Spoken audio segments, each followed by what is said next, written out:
Yeah, as Jeff was saying there, we've got commentaries for you on some of the big games in the Champions League. In actual fact, there's so many extraordinary games this week on Tuesday and Wednesday. We couldn't cover them all with commentaries. They're just too many. Andy, why don't we start then for the next 10 or so minutes with the games involving some of the English clubs. You can't cram them all in quite. I mean, obviously, the top one, Arsenal, in fantastic form, albeit they didn't have to get out of second gear today, take on Bayern Munich in North London. Huge game. Oh, it's going to be fantastic. I can't wait for this. Now, look, we can all try and say, well, it's just a league phase game. It's not knockouts. But I think it's like if you see regular seasons in the NBA between two games that you know are going to be in the back ends of the playoffs. They're looking for something by which to measure themselves. If you know you're a contender, you want that challenge. You want to really feel the edge and judge where you are. And Arsenal and Bayern are both within that group. I think if you look at the start of the season, you'd probably say most people would have PSG, Barcelona and Real Madrid down as the favourites to win the Champions League all over again, and maybe Liverpool at the start of the season. But actually, Arsenal and Bayern absolutely deserve to be within that group. Now, look, I know there are possible reservations about both of them for various reasons. I think with Arsenal, you look at the fact that they weren't quite able to make the most of the opportunities they had in the last couple of seasons. They feel very different to me this season. Hugely different squad now. Yeah. I mean, the younger players have improved. Yeah. I don't just think it's the squad. I think it's the attitude. I think it's the feeling around them. And I would say the same about Bayern, actually, and the way they came out the traps this season. Now, it's funny because they're several incarnations removed from Pep Guardiola Bayern. But of course, his aim, going back to when he was with Barcelona B, was to roll with a small squad. And funnily enough, when Harry Kane was telling us, I think we've got a really quite small squad this season. Now, of course, they've still got Jamal Musiala and a few others to come back. Alphonso Davies, notably, in the new year. But actually, maybe it's working for them because they look so tight and so well drilled and so on it. Yes, the issue with that going on, Harry, was if something happened, say, to Kimmich, then suddenly the world is a very different place, whereas Arsenal seem to have depth in every single position. I mean, it'll be. Are you going to that one, Andy? You're going to about 10 games this week. Yeah, I think I'm going to Arsenal and City this week. We're going and City. ended up somewhere even more exotic. Yeah, I know you are. It's amazing. We'll talk about that.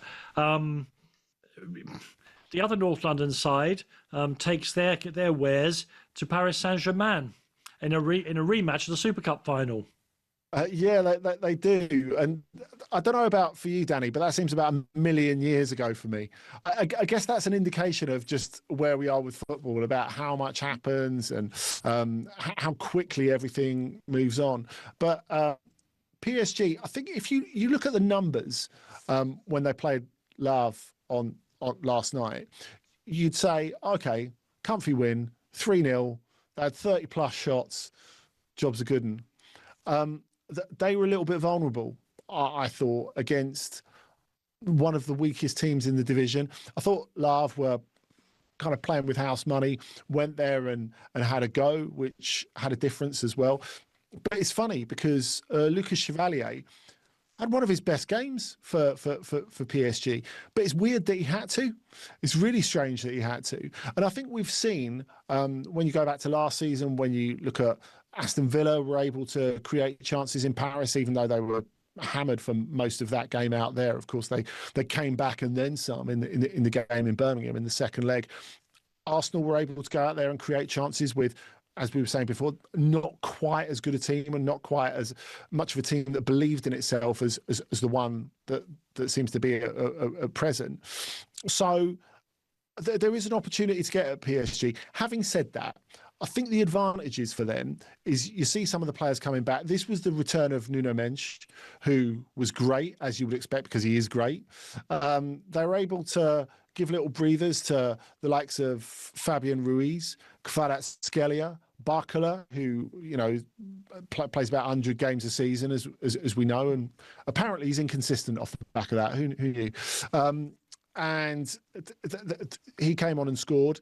There's so many options they've got, and they're able to give breathers to the right players as well. They're able to leave Marquinhos on the bench.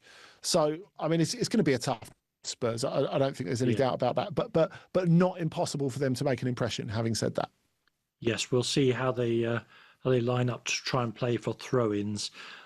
City take on Leverkusen. Chelsea take on Barcelona in a repeat of one of the maddest games of Champions League football ever.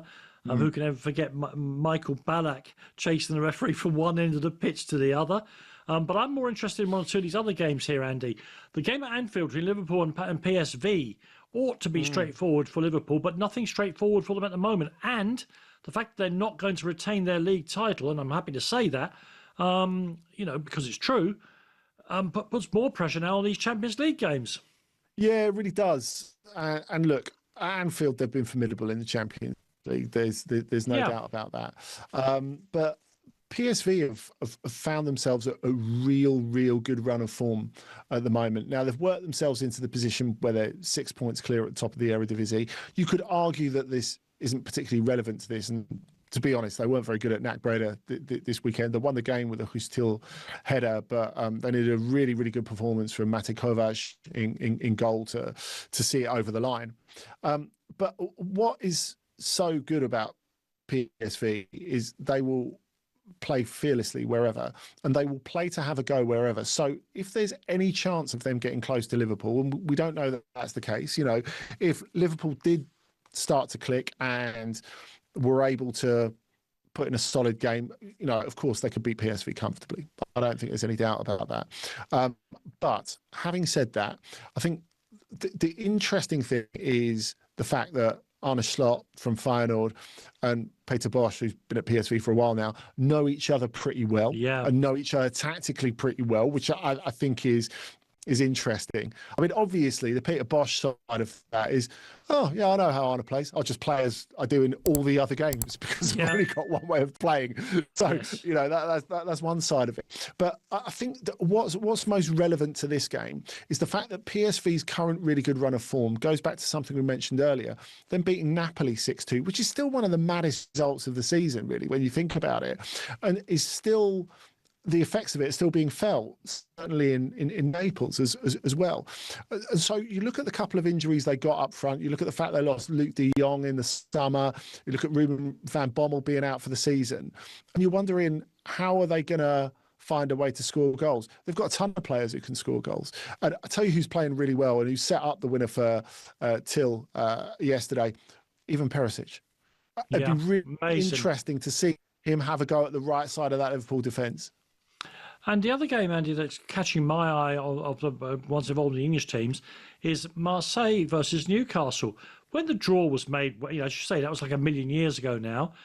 Newcastle would have thought, well, Marseille are often a bit strange, but we've seen how good they are this year in France.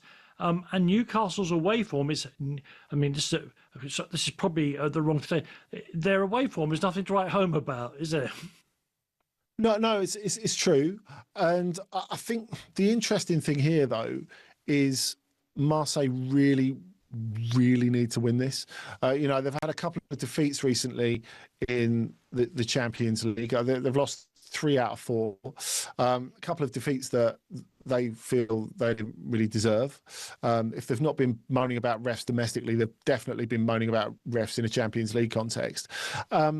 And this is a game that they've really got to get something out of, especially after losing that home game to Atalanta. Now, they won the home game against Ajax. That's the game they have won. But as we know, Ajax are just not a good team. This current incarnation of Ajax, especially at this level, they're not a good team. So it's hard to judge whether Marseille are actually capable in the Champions League. And we talk about Newcastle's poor away form. They're great at Union Saint-Gilloise, really good. So Newcastle can park all those hang-ups, really, from the Premier League, which, they're partly done, of course, with that win against Manchester City yesterday. But I think the way that they're attacking the Champions League, they've got real poise about them, I think, in the Champions League, in terms of riding out the difficult bits and making the most of those spells of momentum, which, as we always say, is what the Champions League is about. Yeah, their midfield gives them a stability in these continental games that I think really serves them very, very well indeed. Listen, we'll have a quick break. When we come back, we'll talk about some of the other ties, including a monster one in Madrid, a really mad one between two former winners and multiple winners of the trophy who both got no points. And I'm always going on about how Turkish teams don't bat to their average in the European tournaments. Well, we could see an exception to that this week. That's all coming up next year on Trans Europe Express.